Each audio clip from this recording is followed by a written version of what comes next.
जय हिंद। इंटरव्यू किसी भी सिलेक्शन प्रोसेस का, चाहे वो सरकारी नौकरी हो या प्राइवेट नौकरी हो, उसका एक अभिन्न अंग है।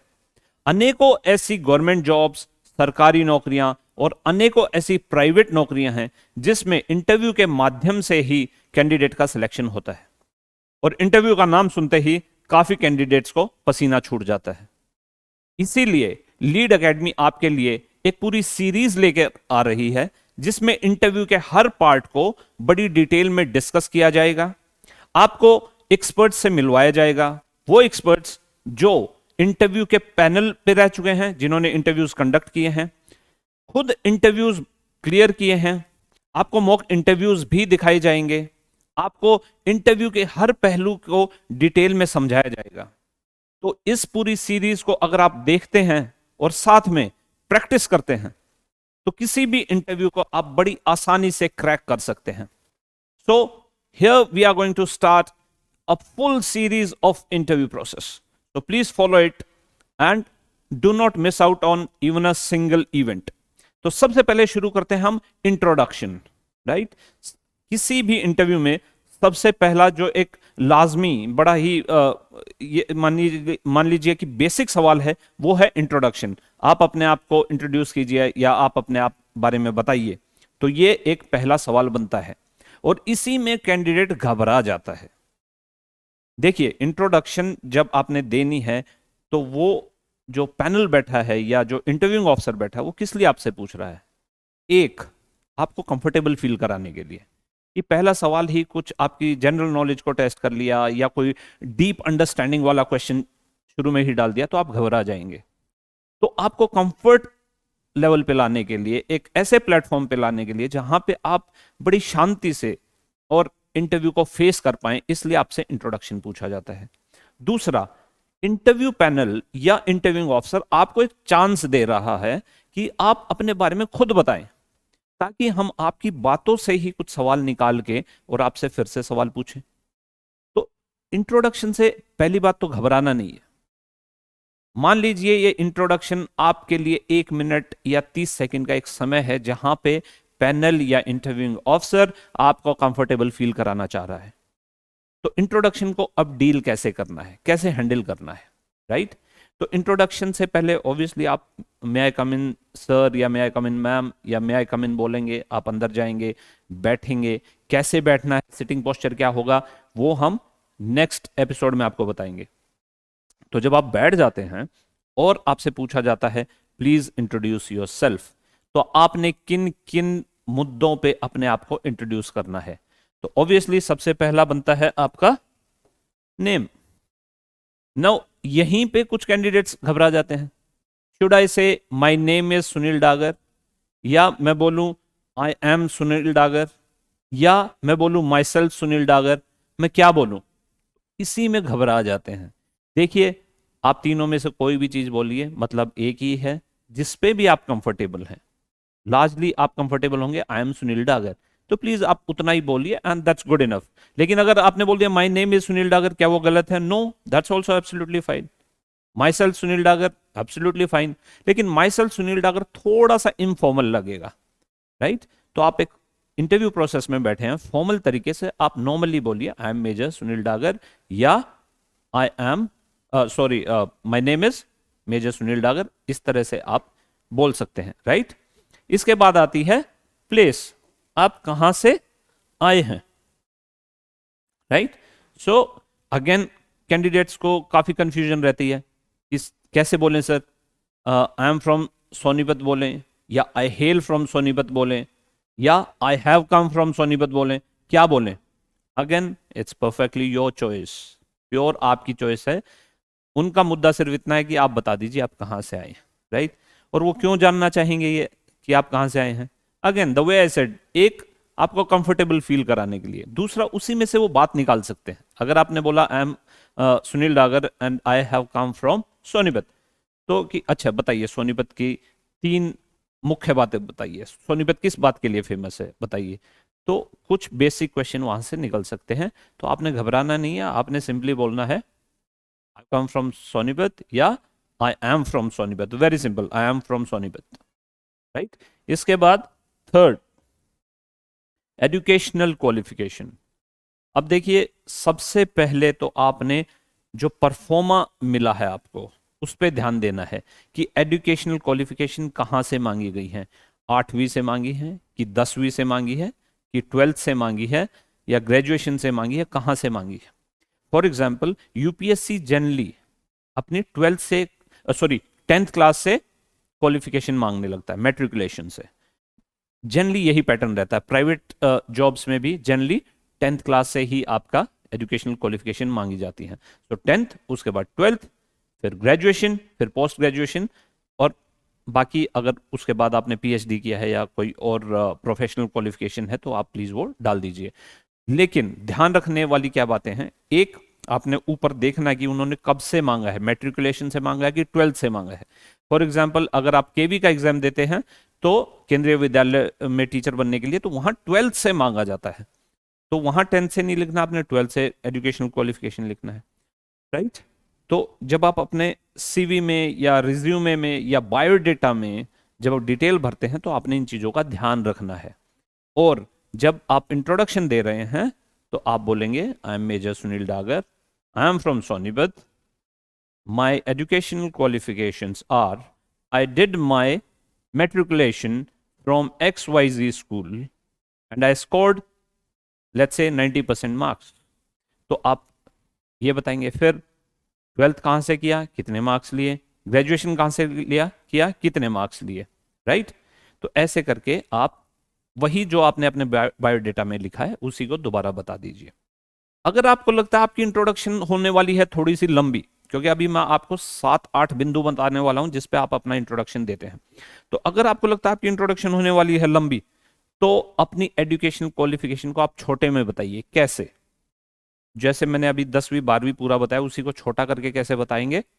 My name is Sunil Dagar, I am from Sonipat, my highest educational qualification is public masters in public administration. मैंने मास्टर्स किया है पब्लिक एडमिनिस्ट्रेशन में, या मेरी हाईएस्ट क्वालिफिकेशन है पीएचडी।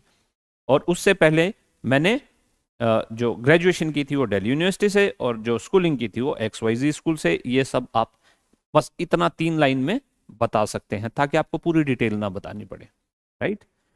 तो और उसमें अगर कोई आपकी स्पेशल अचीवमेंट है, लेट्स से आपने 10th में स्कूल को टॉप किया या स्टेट को टॉप किया, वो पक्का बताना है।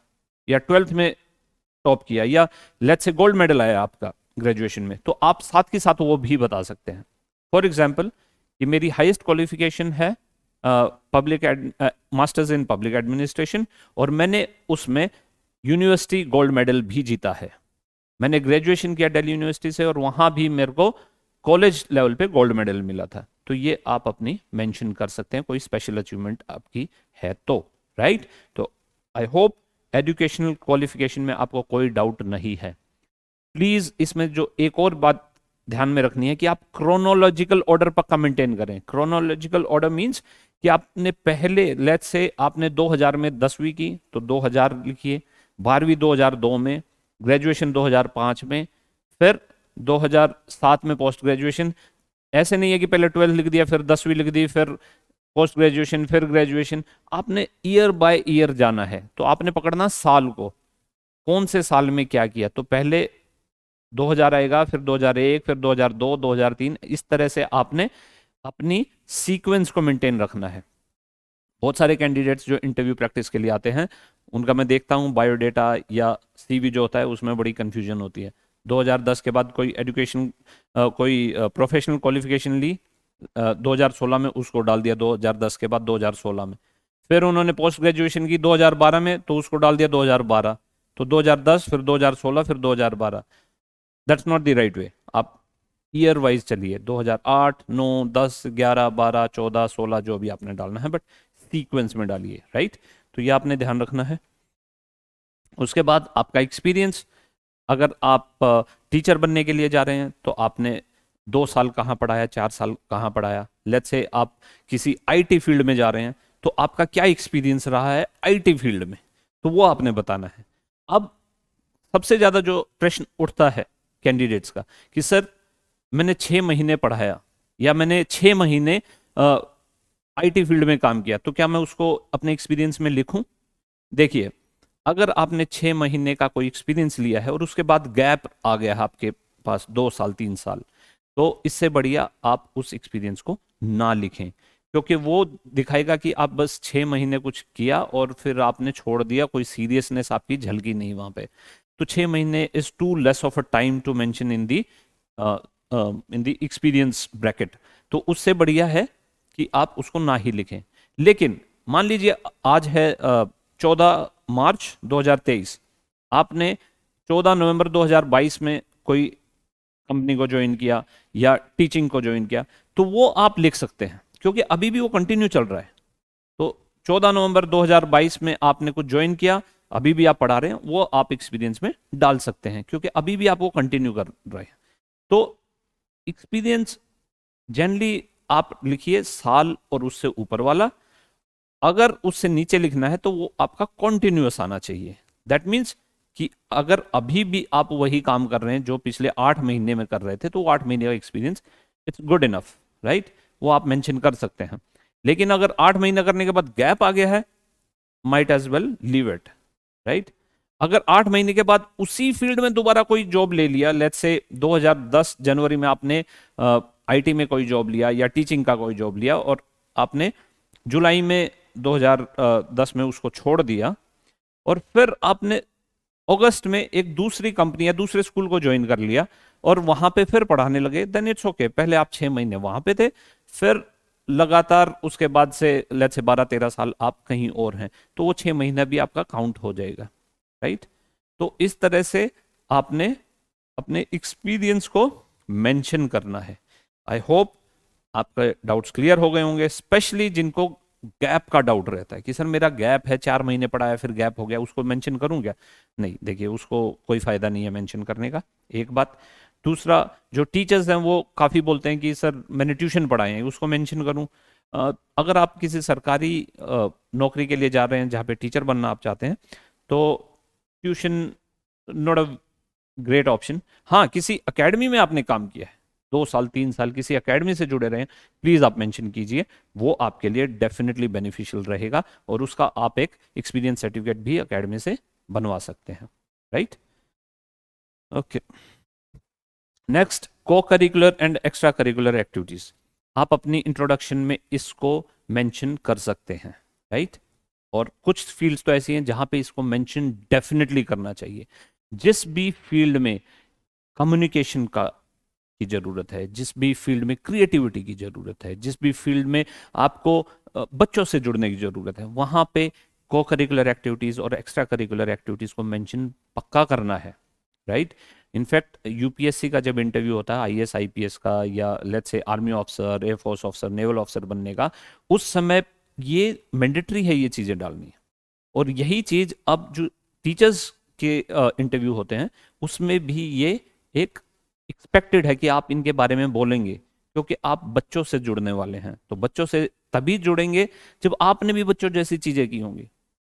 पढ़ाई के अलावा आपने क्या किया, अपनी ग्रोथ के लिए आपने क्या किया? तो ये जो को करिकुलर और एक्स्ट्रा करिकुलर एक्टिविटीज हैं, ये बेसिकली आपको दर्शाती हैं कि आप ग्रोथ ओरिएंटेड हो, आप अपने खाली समय में कुछ ग्रो करने के लिए करते हो, बजाय इसके कि टाइम वेस्ट करते हो, राइट? तो को करिकुलर एक्टिविटीज मतलब आपने जब पढ़ाई लिखाई की उसके साथ और क्या किया आपने, राइट? तो लेट्स से आपने डिबेट्स में पार्टिसिपेट किया, आपने डेक्लेमेशन में पार्टिसिपेट किया, एसे राइटिंग में पार्टिसिपेट किया, डांस में पार्टिसिपेशन किया, किसी म्यूजिक कंपटीशन में पार्टिसिपेट किया, तो इन सारी चीजों को बोलते हैं को करिकुलर। मतलब करिकुलम के साथ साथ आपने जो एक्टिविटीज की, इनको प्लीज मेंशन कीजिए। It will hold you in good stead, ये आपको कुछ ना कुछ फायदा ही देगा, इनफैक्ट काफी फायदा देगा। Extra curricular is largely sports, adventure, ये एक्टिविटीज जो हैं जो करिकुलम से थोड़ा हटके हैं, राइट? हर करिकुलम के साथ डिबेट, डेक्लेमेशन ये लाजमी है, बट स्पोर्ट्स, एडवेंचर सभी स्कूल्स में होता नहीं है, तो इसको एक्स्ट्रा करिकुलर, करिकुलम से हटके जो है। फॉर एग्जाम्पल स्पोर्ट्स, आप फुटबॉल खेलते हैं, प्लीज मेंशन कीजिए। अगर आपने इंटरनेशनल खेला, नेशनल खेला, डिस्ट्रिक्ट लेवल खेला, स्टेट लेवल खेला, whatever level, please mention. Again ये दिखाएगा कि आप में जो डायनेमिज्म है वो रिफ्लेक्ट होगा आपका। So please mention all this, right. अब उसके बाद आता है hobby stroke area of interest. Again this is one thing that most of the candidates are confused about. इसके बारे में बहुत सारे कैंडिडेट्स कंफ्यूजन में रहते हैं। पहले तो ये कि सर हॉबी में और एरिया ऑफ इंटरेस्ट में डिफरेंस क्या है, राइट। और हॉबी बोलते हैं किसको? Let's understand. हॉबी है जो भी चीज आप खाली समय में कर पाए। मान लीजिए आपके पास 10 मिनट है अभी, राइट। तो आप कुछ काम कर रहे हैं, काम करते करते आपने 10 मिनट का ब्रेक लिया। अब उस 10 मिनट में आप क्या करने वाले हैं, राइट। आप कोई सेमिनार अटेंड कर रहे हैं, उसमें आपको 15 मिनट का 20 मिनट का गैप मिल गया, आप उसमें क्या करेंगे? तो जो भी चीज आप 10 मिनट 15 मिनट खाली समय में आप कर पाए उसको हॉबी बोलेंगे। एरिया ऑफ इंटरेस्ट, कोई भी चीज जिसमें आपका इंटरेस्ट है, दैट्स एरिया ऑफ इंटरेस्ट। तो अब इसको एग्जाम्पल से समझते हैं। अ, काफी लोग हॉबी में लिख देते हैं प्लेइंग फुटबॉल, प्लेइंग क्रिकेट। क्या वो हॉबी है? नो। क्यों? 10 मिनट खाली हैं, आप किसी सेमिनार में बैठे हैं, 10 मिनट में कैसे खेलेंगे आप क्रिकेट? उसके लिए तो आपको पिच भी चाहिए, ग्राउंड चाहिए, ओपोनेंट्स चाहिए, कोई बॉल करने वाला चाहिए, कोई बैटिंग करने वाला चाहिए। So that's required. अब वो कहाँ से लाएंगे आप उन 10 मिनट में? बट बुक रीडिंग क्या आप कर सकते हैं? यस। लिसनिंग म्यूजिक क्या आप कर सकते हैं? यस। तो ऐसी छोटी छोटी चीजें हैं जो आप टाइम पास के लिए 10-15 मिनट में कर सकते हैं, उनको बोलते हैं hobby. Area of interest, it could be anything. Book reading क्या वो एरिया ऑफ इंटरेस्ट हो सकता है? यस हो सकता है। लिसनिंग म्यूजिक क्या हो सकता है? यस हो सकता है। Playing football, yes. Playing cricket, yes. Dancing, yes. Area of interest कुछ भी हो सकता है। हॉबी थोड़ा रेस्ट्रिक्टेड है कि जो आप सिर्फ 10-15 छोटे से छोटे खाली समय में भी जो आप कर पाए उसको हॉबी बोलेंगे। तो अगर आपकी हॉबी नहीं है कोई, तो आप बड़े स्मार्टली बोल सकते हैं football is my area of interest. मतलब मेरा उसमें दिल लगता है, जब भी मौका लगता है तो मैं फुटबॉल देखता हूं या फुटबॉल खेलता हूं, right. So cricket, again I like watching cricket. Watching cricket can be your hobby also, क्योंकि अब आपके पास मोबाइल है, 10 मिनट खाली है समय है तो आप क्रिकेट देख लिया। बट ओनली थिंग इज इसको एक बहुत अच्छी हॉबी नहीं मानेंगे कि आप बस मोबाइल से चिपक जाते हैं जब देखो, राइट। तो that's what the difference is between hobby and area of interest, right. तो हॉबी पे एक पूरी डिटेल में हम फिर से बात करेंगे कि किस किस चीज को आप हॉबी कह सकते हैं, कौन कौन सी आइटम्स को आप हॉबी की लिस्ट में डाल सकते हैं, और एरिया ऑफ इंटरेस्ट में तो आप किसी को भी डाल सकते हैं। So will discuss that in detail slightly later. फिर आता है स्पेशल अचीवमेंट्स। आप स्पेशल अचीवमेंट्स के बारे में बात कर सकते हैं। फॉर एग्जाम्पल आपको कोई ब्रेवरी अवार्ड मिला, फॉर एग्जाम्पल आपको कोई प्रेसिडेंट्स मेडल मिला, गवर्नर्स मेडल मिला, आप उसको मेंशन कर सकते हैं, राइट। या जैसे मैंने पहले बताया था एजुकेशनल क्वालिफिकेशन के टाइम पे कि सपोज आपने जो है टॉप किया अपनी यूनिवर्सिटी को, आप गोल्ड मेडलिस्ट हैं, तो वो गोल्ड मेडल आप यहां भी मेंशन कर सकते हैं, और ये यही गोल्ड मेडल आप स्पेशल अचीवमेंट में भी मेंशन कर सकते हैं, आपकी मर्जी है। तो स्पेशल अचीवमेंट अगर कोई ऐसी चीज है जो आपने खास की है, लेट्स से आपने पूरा एक एनुअल डे ऑर्गेनाइज किया, या आपने एक लेट्स से आईपीएल में कोई डांस परफॉर्मेंस दिया, तो ये कुछ स्पेशल अचीवमेंट्स हैं। तो वो स्पेशल अचीवमेंट्स आप यहाँ पे मेंशन कर सकते हैं, राइट। उसके बाद है टाइम ड्यूरेशन। काफ़ी कैंडिडेट्स को ये कंफ्यूजन रहती है कि सर इंट्रोडक्शन का ड्यूरेशन कितना हो, क्या वो 20 सेकंड में, 30 सेकंड में ख़त्म हो या 1 मिनट में हो। देखिए इंट्रोडक्शन एक फ्लो की तरह जाना चाहिए, वो चाहे 20 सेकंड में ख़त्म हो जाए, चाहे वो 1 मिनट में ख़त्म हो जाए, राइट। तो ये प्योर आप पे है, इसकी कोई रिटर्न में लिखी हुई कोई बाधा नहीं है, कोई अपर लिमिट सीलिंग कुछ नहीं है कि आपको 1 मिनट में ही देना है या 1.5 मिनट में ही इंट्रोडक्शन देना है। बट ऑब्वियसली एक फ्लो के में जाना चाहिए। दूसरा, आप इसको बहुत ज्यादा ड्रैग नहीं कर सकते हो। आप इंट्रोडक्शन दिए जा रहे हो हर चीज डिटेल में, ये पूरे 8 पॉइंट फुल डिटेल में बताए जा रहे हो। एजुकेशन क्वालिफिकेशन, सर मैंने 8th क्लास की मैंने लेट्स से 1995 में, और फिर उसमें मेरे 84% आए। सर मेरे 84 इसलिए आए क्योंकि मेरे को बहुत ज़्यादा पढ़ाई का मौका नहीं मिला, इसलिए मैंने मिस कर दिए और मार्क्स। फिर आप 10th पे आए, पूरा ड्रैग करें उसको, then it will be obviously too much. तो आपने इस तरह बोलना है जैसे कि इंटरव्यूइंग ऑफिसर या पैनल आप में इंटरेस्टेड रहे, राइट। तो समय की सीमा कुछ नहीं है, लेकिन रफली आप 30 सेकंड से 1 मिनट का समय लेके इसको पूरा कर दीजिए, राइट। तो एक एग्जांपल ले लेते हैं। Let's say I am XYZ and I am from Sonipat. My highest educational qualifications are my highest educational qualification is I am masters in public administration, and I was also a gold medalist in the university. Before that, I have done economics honors from Delhi University. In terms of experience, I have been teaching in XYZ school for last 3 years. मैं पिछले 3 साल से XYZ school में पढ़ा रहा हूं, और मैंने स्कूल लेवल पे डिबेट्स, डेक्लेमेशंस में पार्टिसिपेट किया। मैंने कॉलेज में जाके नुक्कड़ नाटक और काफ़ी थिएटर्स में भी पार्टिसिपेट किया। इसके अलावा मेरा इंटरेस्ट थिएटर्स को देखने में है, मेरा इंटरेस्ट फुटबॉल देखने में है, और जहाँ तक हॉबी का सवाल है, मेरी हॉबी है बुक रीडिंग। मेरी स्पेशल अचीवमेंट्स की अगर बात करें तो I am gold medalist, governor's gold medallist.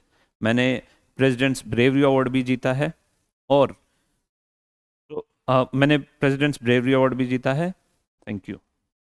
तो इतना आप अपना इंट्रोडक्शन दे सकते हैं, that's good enough, right. I hope you understood कि अपनी इंट्रोडक्शन कैसे देनी है। फिर भी अगर कोई डाउट है तो please feel free to call us, और हमारा जो नंबर है वो है 7015082708। We are lead academy and I am Major Sunil Dagar. आपको चाहे किसी भी तरह का इंटरव्यू देना हो, चाहे वो आर्म फोर्सेस में SSB देना हो, चाहे आपको UPSC का इंटरव्यू फेस करना है, चाहे आपको स्टेट सिविल सर्विसेज का इंटरव्यू फेस करना है, चाहे आपको टीचिंग का इंटरव्यू फेस करना है, टीचर बनने का इंटरव्यू फेस करना है, चाहे वो KV का है, चाहे वो नवोदय विद्यालय का है, किसी भी तरह का कोई इंटरव्यू फेस करना है, please feel free to contact us. हमारे पैनल पे वी हैव एक्सपर्ट्स जो खुद इंटरव्यू पैनल का हिस्सा रहे हैं, सरकारी इंटरव्यू पैनल का भी, और अनेकों प्राइवेट इंटरव्यूइंग पैनल्स पे रहे हैं, और वो आपसे रूबरू होंगे, आपसे आपके हर सवाल का डिटेल में जवाब देंगे till the time you are fully satisfied. और इसके बाद काफ़ी हम मॉक इंटरव्यूज़ आपको दिखाने वाले हैं, तो प्लीज़ उनको देखिए, एंड आई एम श्योर आपके जितने भी डाउट्स होंगे वो क्लियर हो जाएंगे, और कभी भी आपको इंटरव्यू से पसीना नहीं आएगा। ओके, थैंक यू, जय हिंद।